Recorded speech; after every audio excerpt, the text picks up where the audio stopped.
Oi, crianças! Sou eu, tia Sandra da sala de leitura, e hoje eu venho contar outra história para vocês.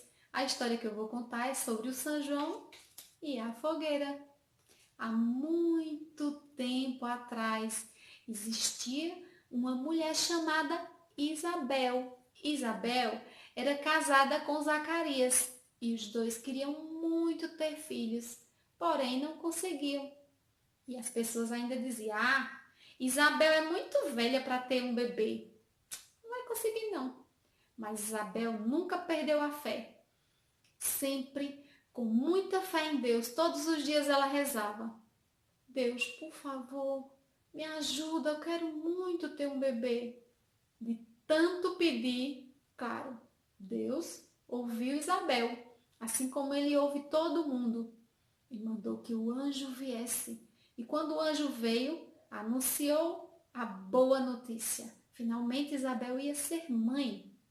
Isabel tratou logo de comemorar com a sua família, inclusive com a sua prima Maria. Maria ficou tão contente e disse: Isabel, eu quero muito vir no dia que ele nascer, mas eu moro muito longe, como é que eu vou saber? Isabel disse: Ah, já sei, Maria. Vou mandar Zacarias fazer uma fogueira bem grande. Aí, quando você vê o clarão, já sabe, a criança nasceu. E aí ficou combinado.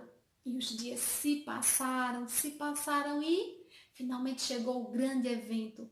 Isabel teve uma linda criança. E Zacarias, tão contente, foi logo tratar de fazer a fogueira.